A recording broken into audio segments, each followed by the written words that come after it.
Good evening, Mayor and Council. It is now 7 p.m. and we are live online.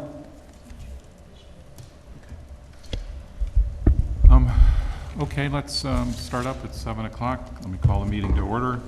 Let's do a pledge. I pledge allegiance to the flag of the United States of America and to the republic for which it stands, one nation, under God, indivisible, with liberty and justice for all. And could we just take a moment of silence for all of the lives lost a year ago and since then as well? Thank you.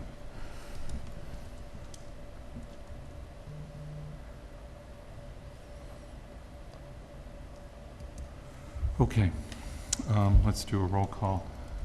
I see a few people here. Dan, Pam, Lee, Amber, Jeff, and Molly. Okay, so we have, the only one missing is Paloma, and she's excused for a family issue. I also see the city administrator, the finance director, and do we have a city attorney representative online? Good evening, Mayor. Christian Gates from Keenan Bean. Hey, Christian, thank you so much for being here. Okay, let's do public comment. You can talk on any topic you like for up to 3 minutes, and I see one person signed up in the physical audience, Sam Adels. Come on up. Thanks.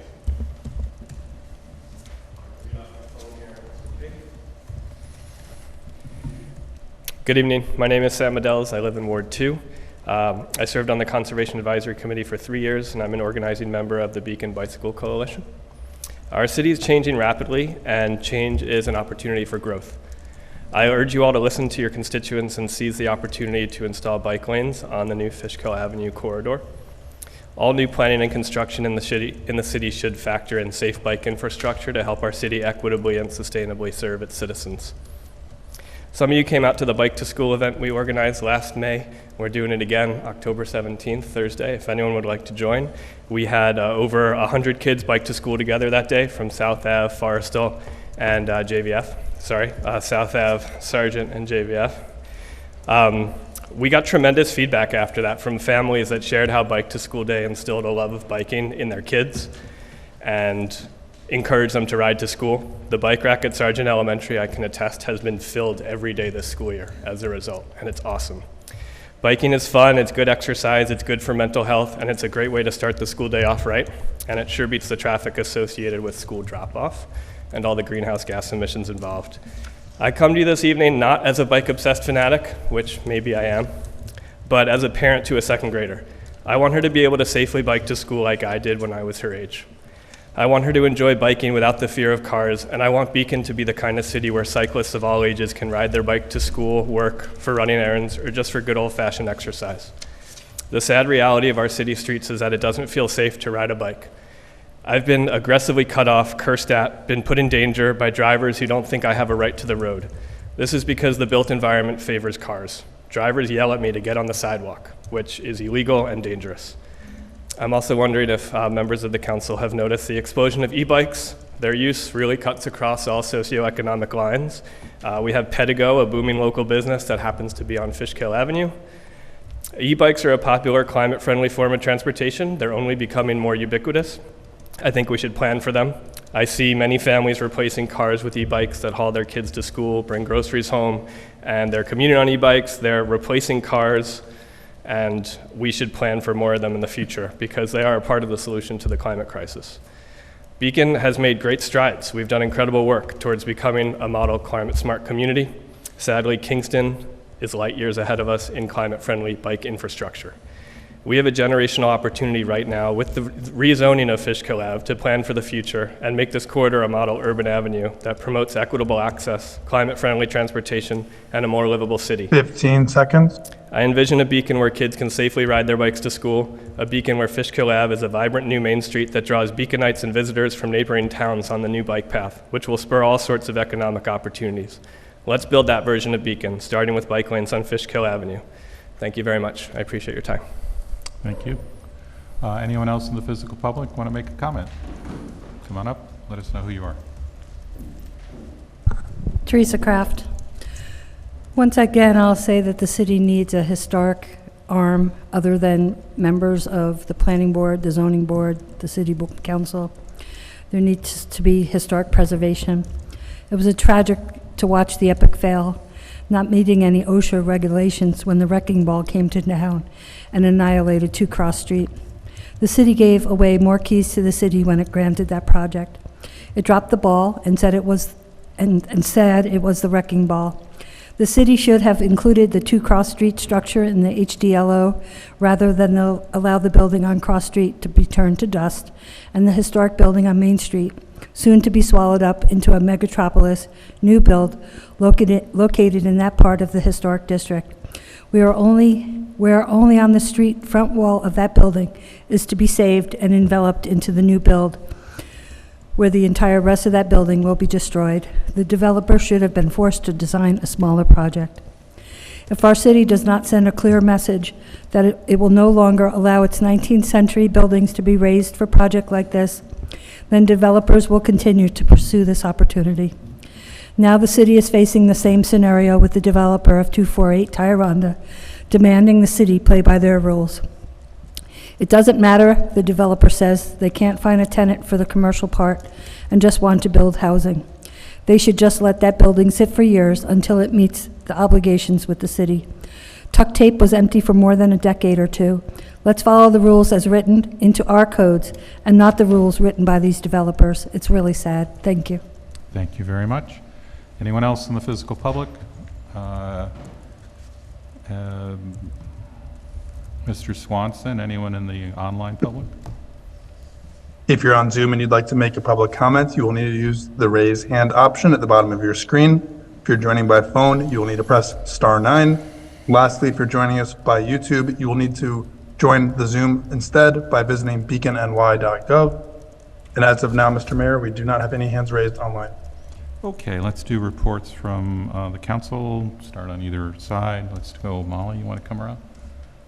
Thank you. Sure. I want to thank all the residents who reached out with concerns about a project kind of just outside the boundaries of the city of Beacon. It was great to both work with the residents and with the municipality that controls that lot, along with Chris White and Lee and other members of our contractors, our city planner, and our lawyer here, just to figure out kind of what we want to do with the future of our corridor and our community. So I really appreciate people reaching out. Just a reminder, you can always reach out to myself and the other city council members if you have any other issues or concerns, and we're happy to help work with you and support your needs. And also I just want to mention that my office hours for October are Friday, October 18th from 4 to 6 p.m.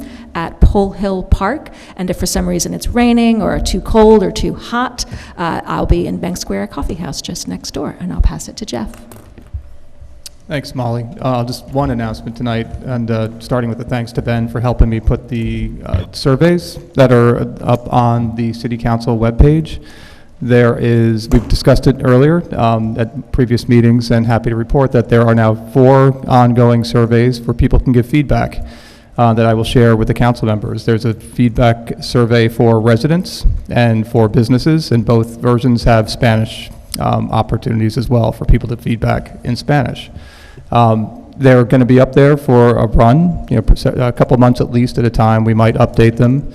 I'm very happy to report there's already been responses to that, and I've had great conversations with people about the surveys being there. It's just kind of wonderful, one, how the surveys prompt responses on particular topics, including what they love about Beacon, what they would change, what they wouldn't change, but also just having conversations with people about those surveys being there prompts good conversations in the communities, which I've really enjoyed. So please keep giving me feedback, and if you want to give direct feedback, that same page has all of our email addresses, including mine. So happy to hear from you.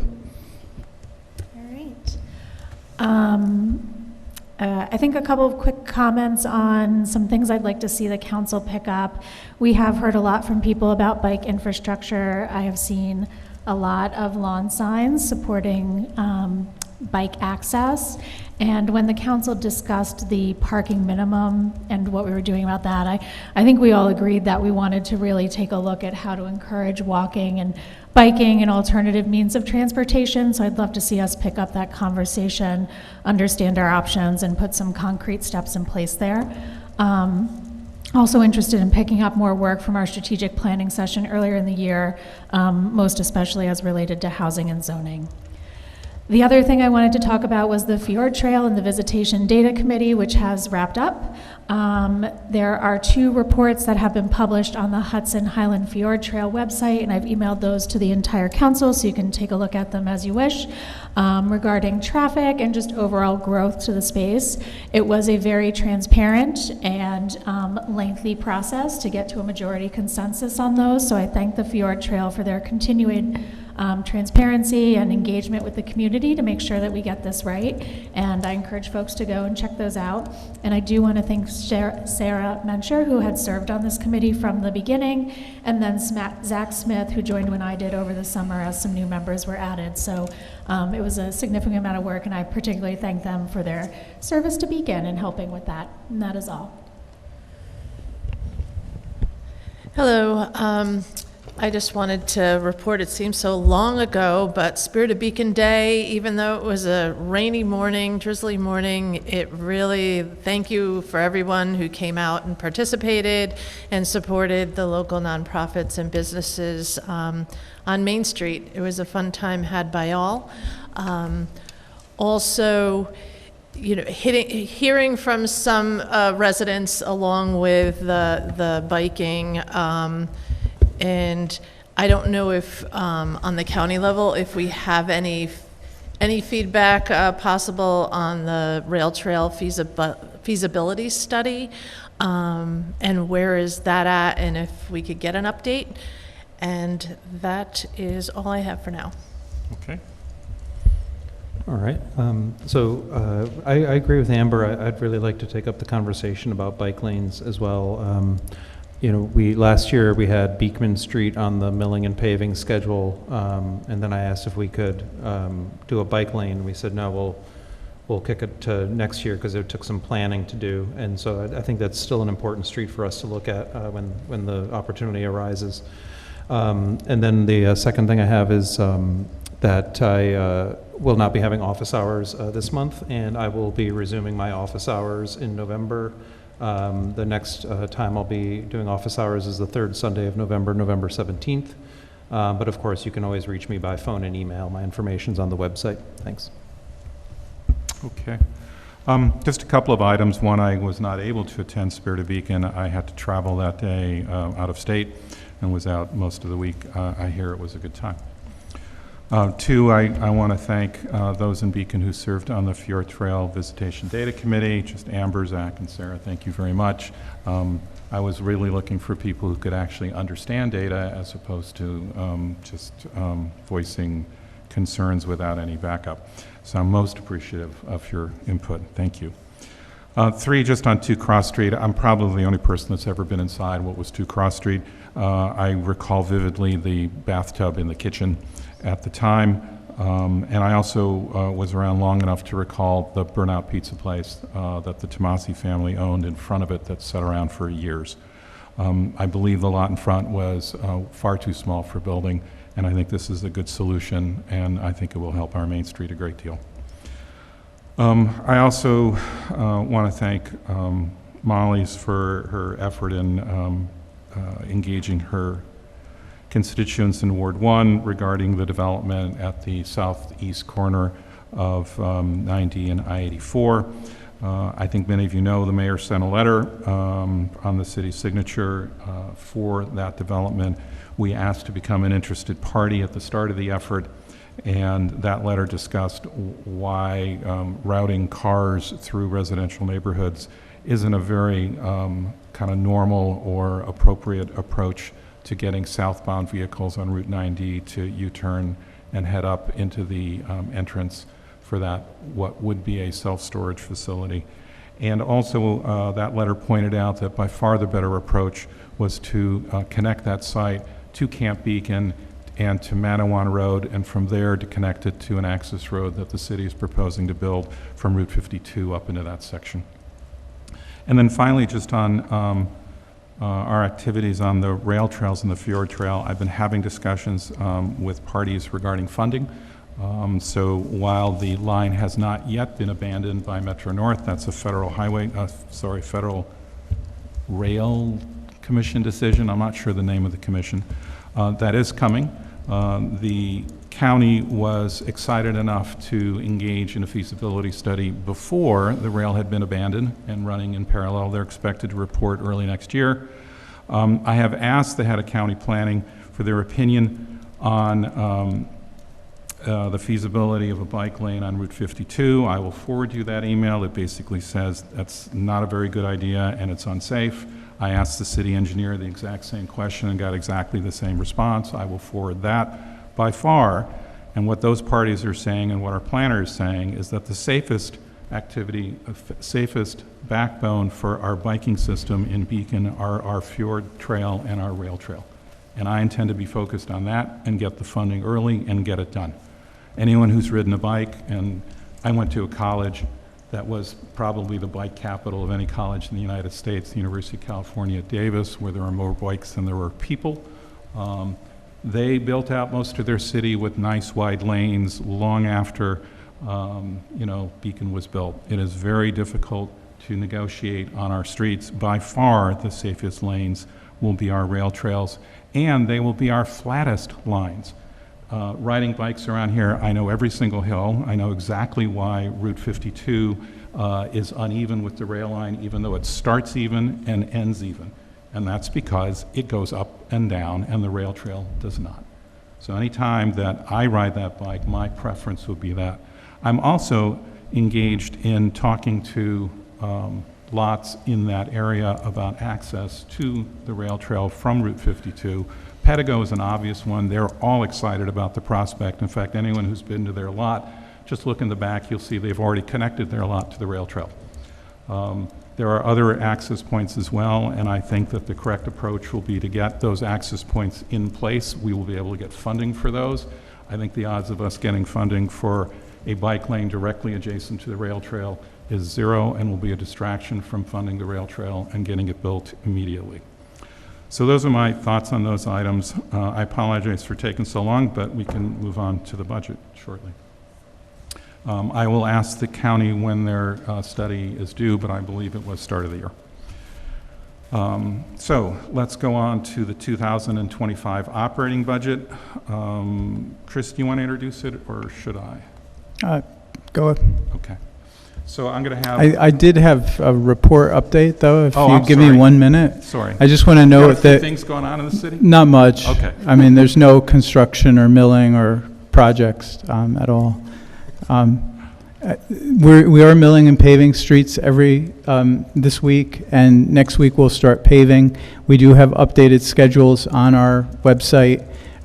Thank you for your patience as we do these projects. I know we've closed Beekman Street for the Force Main project. We've had multiple closures and detours for Fishkill Teller Avenue. Things are moving along well, and again, we appreciate everyone's patience with that. The feasibility study for the rail trail is going to be presented to the Technical Advisory Committee, of which I'm a member, on October 16th. So while the final won't be done till next year, they will be presenting a draft. And I also just wanted to note Beekman Street is on our list at some point. You have a conceptual study of making that a complete street. That is my highest priority for a bike lane, because we have a study in place and it actually connects something, which is Main Street with the train station. But again, you have constraints that don't allow us to do that until about 2028. But you have to begin queuing it up, and I can give more information later on about that. We are starting the West Center Street Sidewalk project this week as well. So if you didn't think enough of the city was ripped up, please just visit West Center Street. Thanks. Okay. And the fire station is expected to complete? The fire station should be done in 2 to 3 weeks. We'll be paving the parking lot this week, and then we're just doing punch list items. We have a couple things that are getting changed out. We look like we're going to do an opening the second Sunday of November, so please save the date. Okay. Thank you. And we'll confirm that shortly. Thank you, Chris. Okay, let's try the budget. So I'll read the budget letter from me, and then Chris and Susan can present it to you all on the overheads. So, dear members of the City Council, I am pleased to submit to you the proposed 2025 budget, which is the 5th budget I have developed as mayor for the city. I look forward to upcoming council workshops when we will review the budget with our city department heads as well as receive public feedback. The 2025 budget proposes rate decreases of about 3% for homestead, which is 1, 2, and 3 family homes, and a 7.4% decrease for non-homestead properties, meaning commercial and apartments more than 3 units. The assessed value of all properties has continued to increase due to rising market values, but the proposed budget continues to cut our tax rates, which are now at the lowest level in more than 15 years. The proposed tax rates are $5.70 per $1,000 for homestead and $8.48 per $1,000 for non-homestead. Note the distinct difference between the two rates. The non-homestead rate is about 50% higher than our homestead rate, and that process has been in place in Beacon for some time.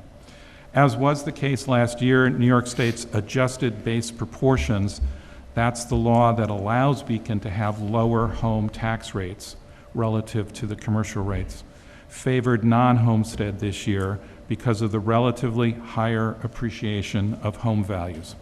As a result, the budget would raise city taxes on average for a homestead property 2.9% and would lower taxes on a non-homestead property by about 7.4%. In the budget presentation, you will see examples of those clearly on the screen, so don't worry about the numbers just yet. They'll be clearer when you see them.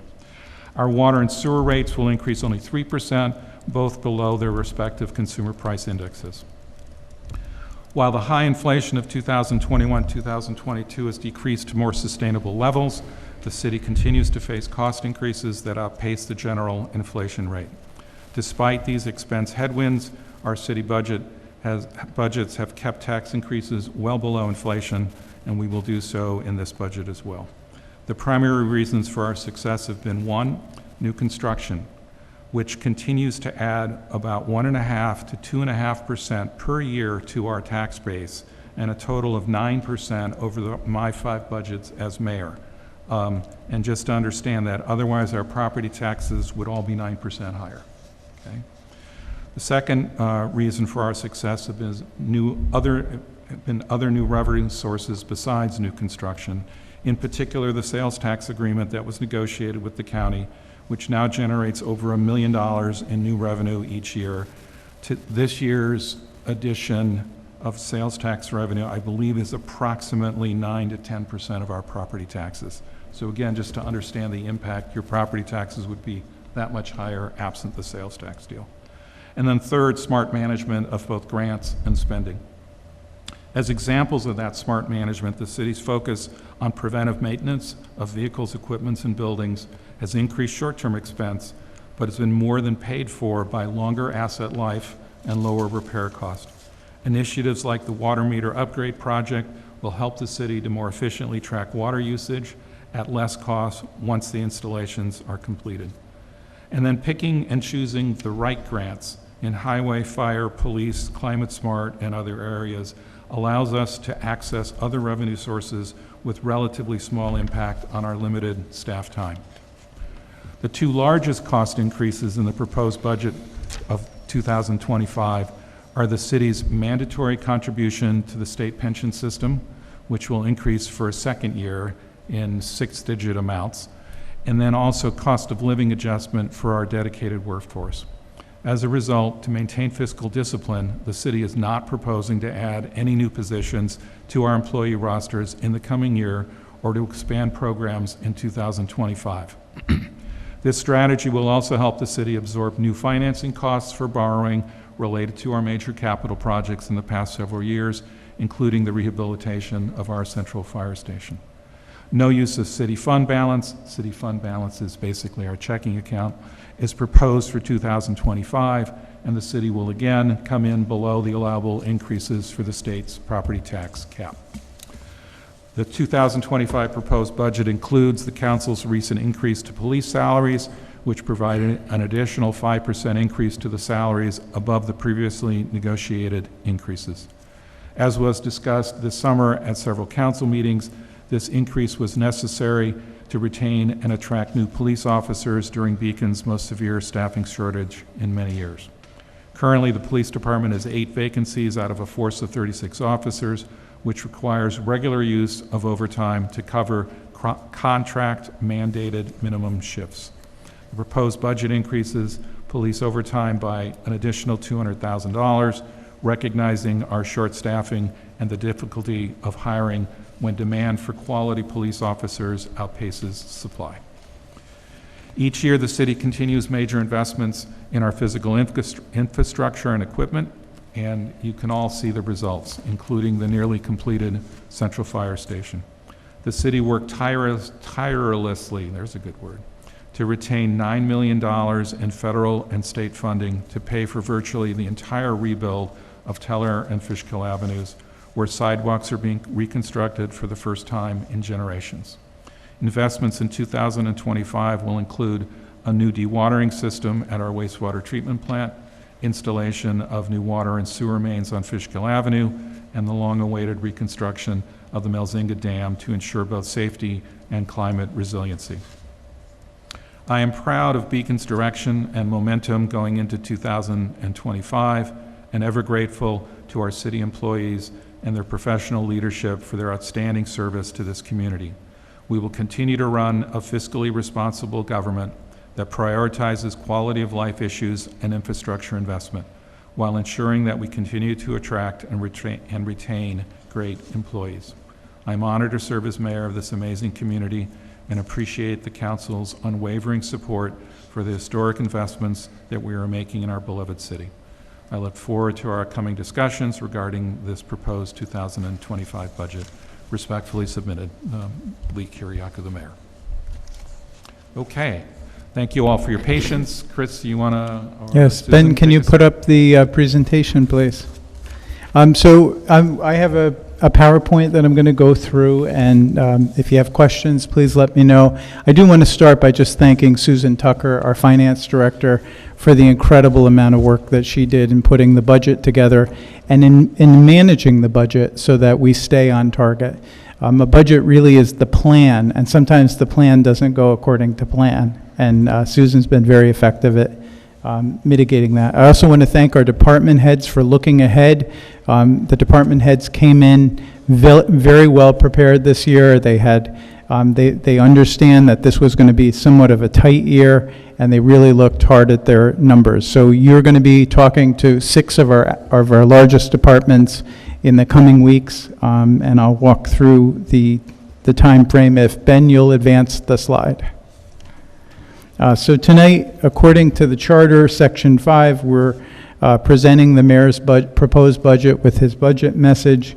On the 15th, we will be having Susan come back to talk about some of the major items that really don't fit in any one department, and you'll also have highway, water, and the wastewater treatment plant.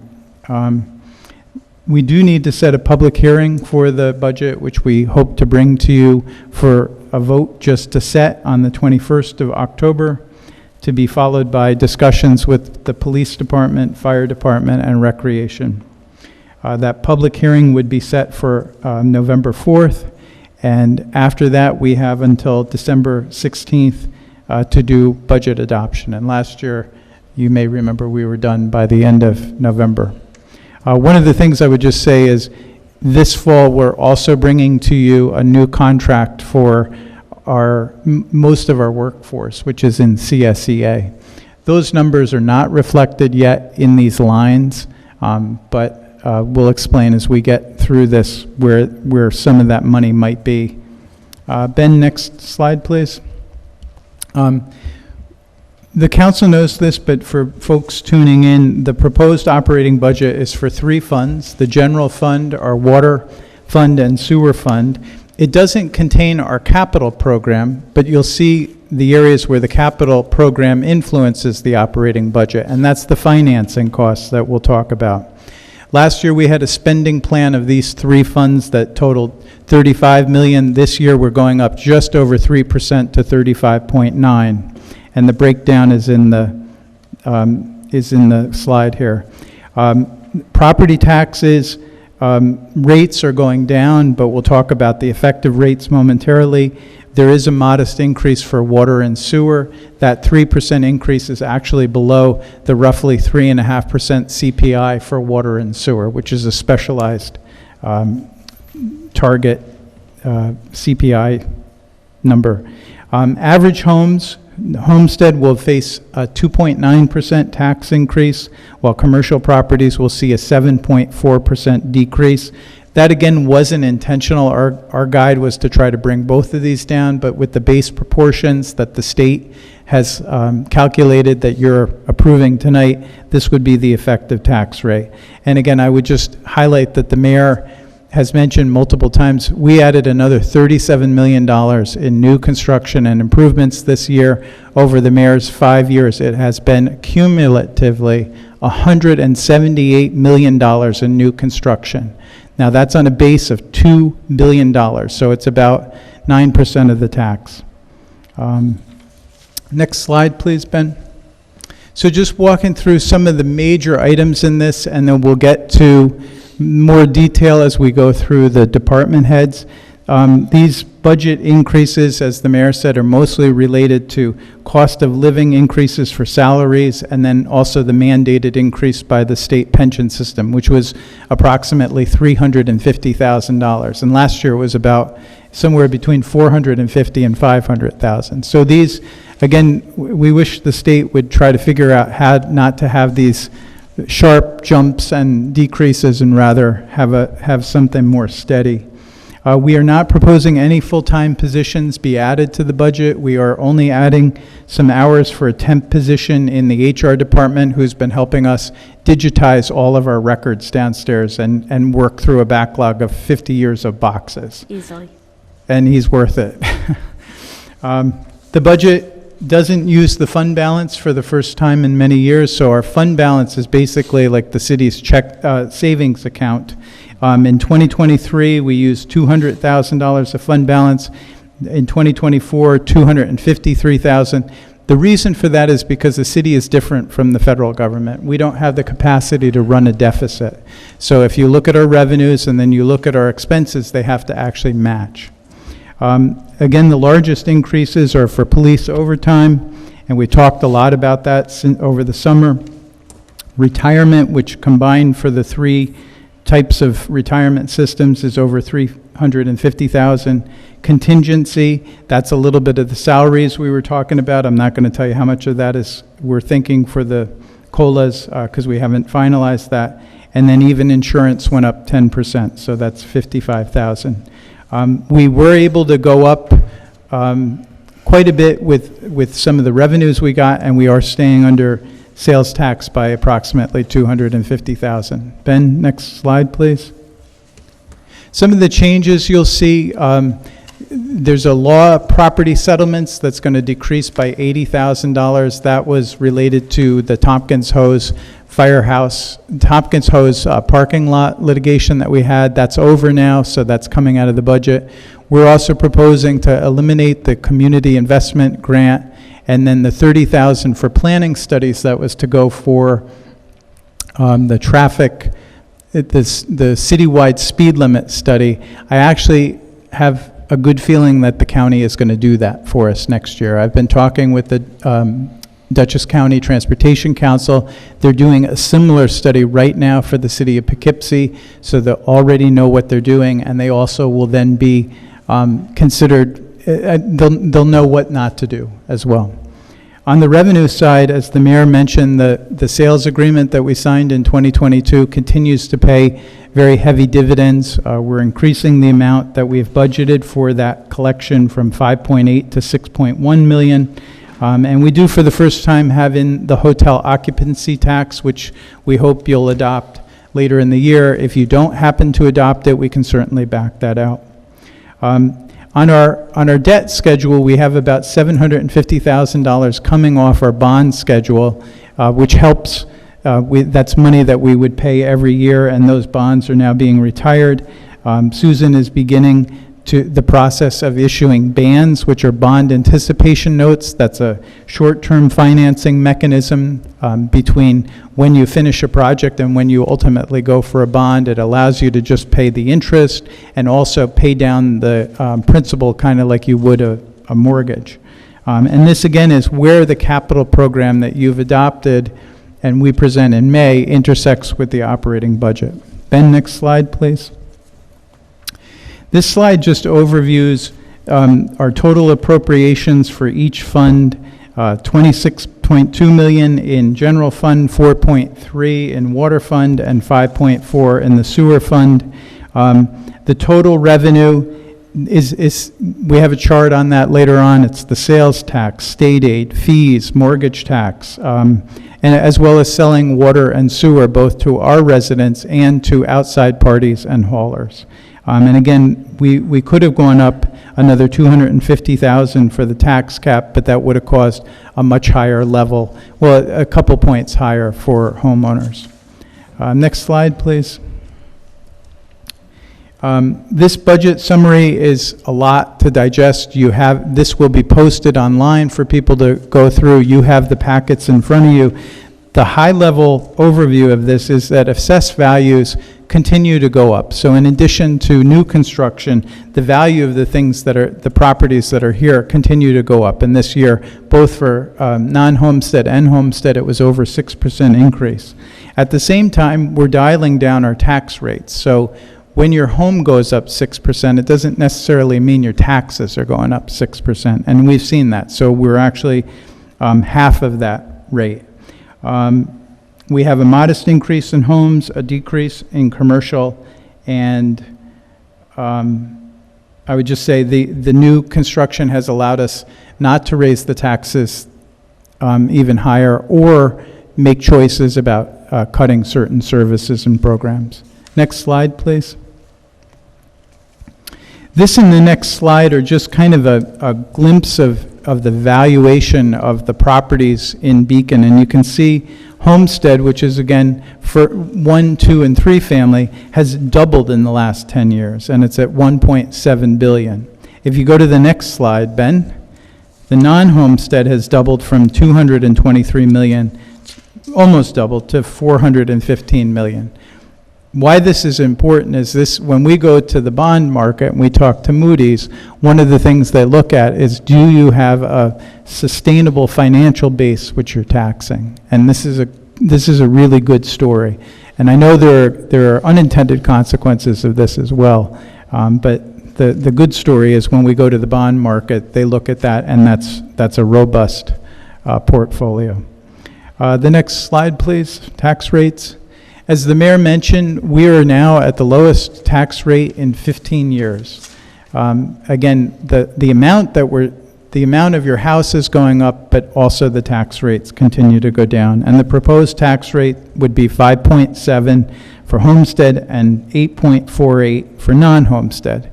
And for people tuning in, what that rate means is the dollars per $1,000 of assessed value. Next slide, please.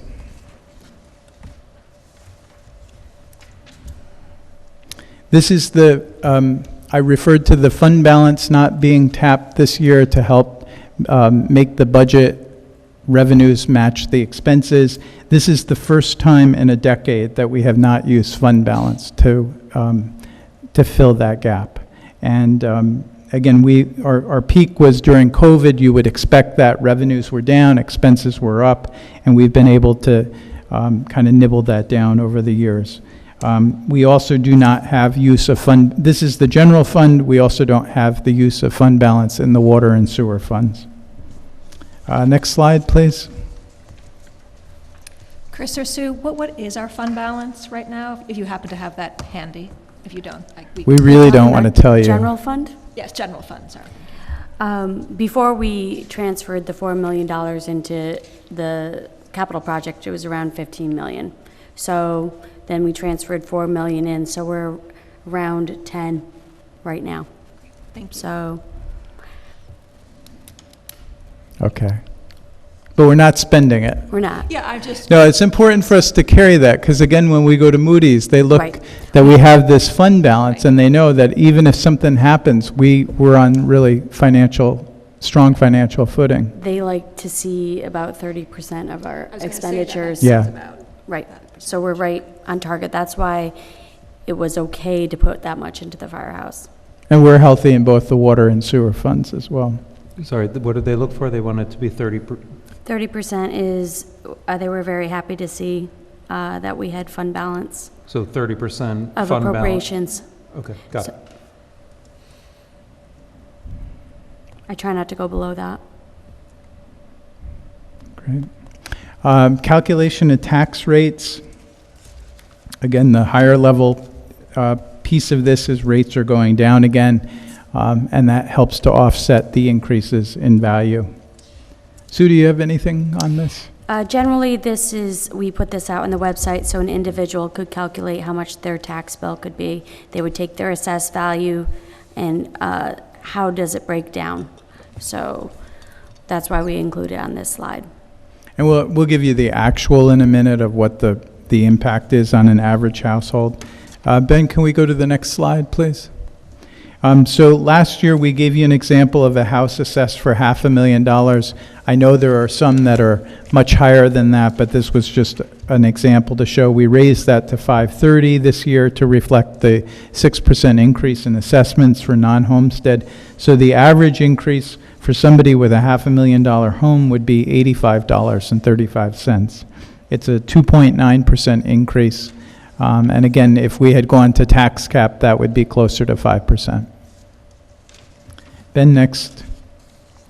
And then on the non-homestead, that goes down by 7.43. So on a $500,000 property, that would go down to 42.39. And again, this sounds like, why are we giving the commercial a break? But as the mayor has mentioned in numerous meetings, under our adjusted base proportions, the commercial does pay a heftier percentage of the tax burden than do homes. And that's why we have this bifurcated system of homestead and non-homestead. Depending on the base proportions, some years the non-homestead fares better, some years homestead fares better, and this year the non-homestead fared better. Next slide, please, Ben. As we noted, we currently have 131 full-time employees. I don't know who the half person is. I haven't seen a half person walking around yet, but I hope to figure out who that is. There's a couple of them. There's The assessment. I have a suspicion who it is. We also have numerous seasonal and part-time employees, particularly in the recreation department with after-school, summer programs, and then we have summer staff who help with highway and water. Those aren't included in here. Again, we're not proposing any increases. We will be coming to you probably in 2 to 4 weeks with one additional hire that we want to do before the budget, and I'll explain that when it comes. It's basically to help us bend the cost curve on some of the overtime that we're facing with the fire department. Ben, next slide, please. This is a breakdown of the three funds aggregated, so out of that $35.9 million total spend, again, your biggest piece is police at 21%, fire is 8%. I want to note for those two funds, their retirement are actually in their piece of this pie graph. The other retirements, it's in a way, it's a little bit of apples and oranges, because if you look at, for instance, highway, their retirement is in general employee benefits. So again, I think that makes, if you backed out the police, it would be a few points less.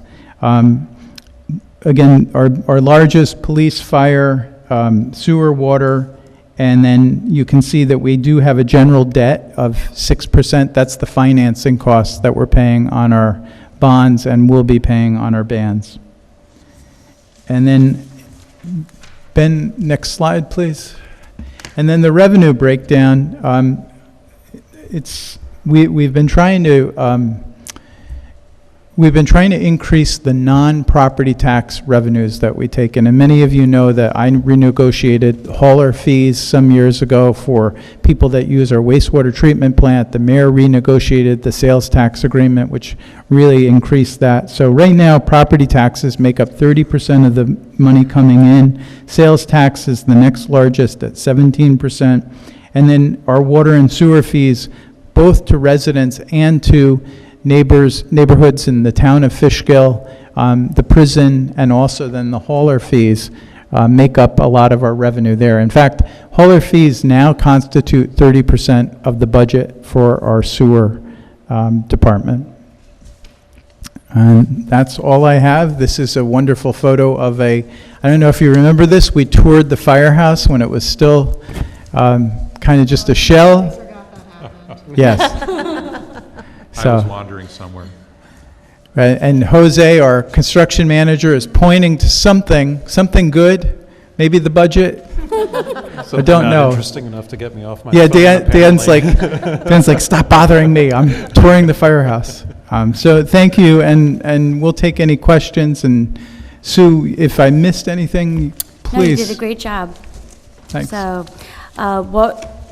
what we'd like to do is, we're going to give you the budget and look through it, start to prepare maybe some questions that you have too. Obviously, you might have some when the department heads come, but anything beforehand, if you have some questions, if you could send it in an email, because some of that might need a little bit of research on my end, and it might just be easier to have it in one email. That way it can be shared with the entire group and read at the next council meeting if need be. I think Molly had a great email last year with a list of questions, and it was nice to be able to, during my workday, go through all of that and get back to you, rather than be on the spot, maybe look it up here and answer you. So if you could think about doing that, that would be great. And I hope that we're able to answer all your questions. And I always strive to have the use of no fund balance. That would be what's referred to as a balanced budget. But a lot of times, maybe we don't want to go to tax cap because we want to keep the rate reduced. So we use a little fund balance. And so this is always ideal situation for me. Susan, if we wanted to talk about the changes to pensions and how that's a cost driver, is that something that you need to do some research on, or is that a conversation we can have now? That can be a conversation for next Tuesday. Next Tuesday. I will include that in the non-departmental items. Of course, definitely want to talk about pensions. I can tell you, it's the draw on the pension system. All the people that have retired, or the incentives a lot for more towards the state employees from the pandemic and since.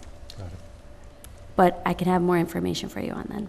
Okay. Thank you, and thanks for all your work on this. Of course.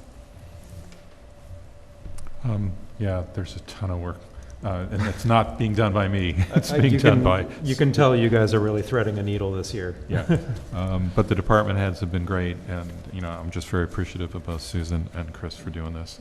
We'll go through the details. We've got plenty of time for questions, but I think it's a really good budget, and I think it is figuring out how do we make this work despite some of the increases we have to do. Okay, cool. Let's do local laws and resolutions. The first one is certifying those base percentages and proportions to the 2024 assessment that's used for this budget. Can I get a motion and a second on that? Motion. Second. So that's Molly and Pam, and as you've had described, we certify the proportions, meaning what share is in the homestead piece, what share is in the non-homestead piece. Once that is certified, then the tax rates and the mix fall from that. And as you saw, the rate for the non-homestead side is about 50% higher, a little bit less than 50. I've seen it run from about 1/3 higher to 1/2 higher. I think that the reason that it shifts when it gets close to about 50% higher is that's kind of its limit.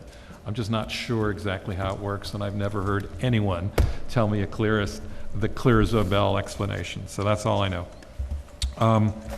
Christian, you want to add some more to that? I don't think so, Mayor. I think you covered it. Yeah. If there's any questions? Right, we went through the details Thank you, in Sue. workshop, right? Sue, is that your phone? No. Oh, It's the, I couldn't see. Thank you and good night. Get home. I have a question for those who might be listening in and just hear the headline, non-homestead properties, their rate is decreasing, whereas my home, if I'm a homeowner, is increasing. Is that related to the base proportions in terms of the state? I assume the state is looking overall, or maybe it's sections of New York State, and perhaps is not. The story that I'm telling myself, and I'm wondering if this is correct, is that our rate of adding non-homestead units is maybe higher than the state's average, and that's why the state is below, which is why those are adding fewer. But I don't know if those two actually correlate directly or Yeah, not. let me start, Christian. So it doesn't have to do with the state. It's a function of what our two rate groups were, what portion of the tax roll it was in 1980, whatever, when it was adopted, and then how much the relative appreciation is occurring in the one group versus the other. So the home section keeps appreciating faster than the non-home section. And it forces, so if the non-home section isn't appreciating as much, it's a smaller percentage of the total, but it has to bear its share, and so its rate keeps going up. And I think that what happens is there's sort of a max rate. It can be how much higher, and then it has to adjust and come down. Again, Christian, you may know better than I, but that's my best explanation.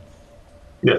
No, I totally agree. I think that that's correct. And really the whole purpose of this is to avoid a sudden tax on property owners that could be quite a shock. And it's really just to kind of spread it out. Okay. Thank you. Anything else on this one? And again, our role is perfunctory. It's not like we can alter the numbers, right? They've been put together by assessor, then they're reviewed by the Office of Real Property Tax Services.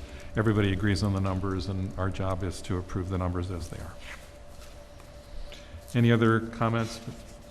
Okay, so all in favor of certifying our base percentages and proportions for the 2024 assessment, say aye. Aye. Anyone opposed? Okay. The second one is a resolution to set a public hearing. This is for a proposed local law on an occupancy tax for hotels, motels, and short-term rentals. Can I get a motion and a second? Motion. Second. Dan and Molly. Christian, will you take us through just a quick explanation of it, and then what's changed from when we talked about it in workshop? Of course. Thank you, Mayor. So this local law is authorized under state statute. It's New York State Tax Law 1202 MM. There should be a copy in the packet as well. Multiple municipalities and counties have this type of occupancy tax on hotels, motels, and it also applies to short-term rentals. Presently, it's drafted so that it would impose a 2% tax on the per diem, so essentially the per night rate that guests would stay at these establishments, and it would become effective on January 1st, 2025. And then there was also a minor addition per council comments at the end of last workshop session to allow the delegation of tax collection. So for example, if the city was able to get into discussions with Dutchess County or another taxing authority, the city council could authorize that entity to collect and administer the taxation. Okay, thank you. And just for an update, I have reached out to the county executive on this issue, so I'm hoping to have a good discussion on that, but it hasn't occurred yet. Thank you. Christian, can I ask a clarifying question? For whatever date we pick right now, it's January 1st. If someone had a hotel room that spanned across that time, maybe they arrived on the 31st and then left over the weekend, they would need to not pay taxes for the 31st, but would pay taxes for the 1st and any subsequent nights. Is that correct? Yes, that is correct. Great, thank you. You planning something? I'm thinking about the right effective date for our law and just trying to spin it out of my head. But yes, I am making my own plans for New Year's, which is why it's on my mind. Okay, any other questions or comments? All right, and this is one of those revenue items that we try to get in that helps the process along. So I'm very appreciative of the willingness to look at this. So all in favor of setting a public hearing for the hotel tax, say aye. Aye. Anyone opposed? Oh, and on the date of which? Is it on The 21st? Christian? Sorry, I just blew it. Let's see. I have it here, I'm sorry. So October 21st. I think it's the Yeah, October 21st. 21st. Okay, so for the 21st, and everyone obviously said yes to that. Okay, and then the last item is setting a public hearing. This is on a local law concerning traffic lights and fire lanes. Can I get a motion in a second? Motion. Second? So it's Molly and Dan, and Christian, will you tell us what we're adjusting here? Yeah, so this would be a new section in the city's vehicle and traffic chapter. It would allow the building inspector or the fire chief, or as part of site plan review process, to establish fire lanes. There are two types of fire lane that would be established here. There's either the actual fire lane itself or kind of the access route to the fire lane. And it also would allow some flexibility if there are changes in circumstances, so the building inspector would have the ability to modify it. There's signage requirements, also striping requirements to really keep those areas designated.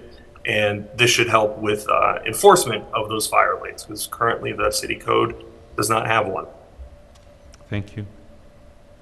So we reviewed this in workshop. Any questions or further discussion?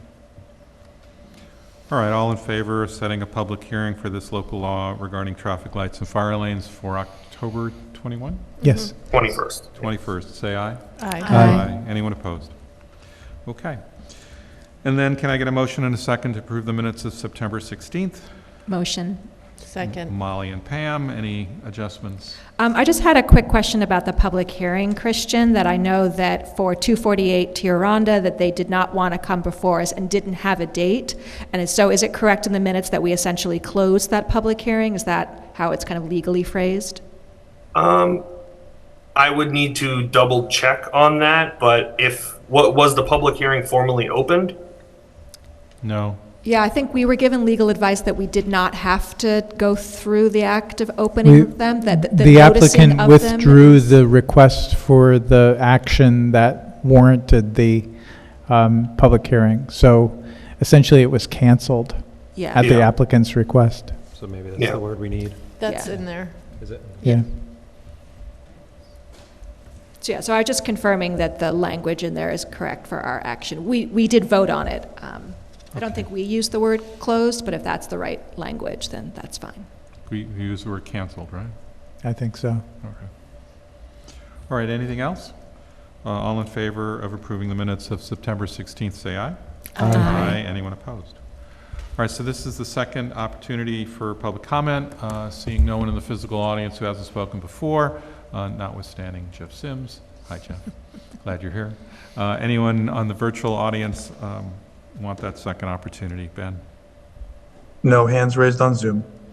So the next meeting will be a workshop. It'll be on next Tuesday, Yes. October 15th at 7 p.m. That's because the Monday is a holiday. And then I'll entertain a motion to adjourn. Motion.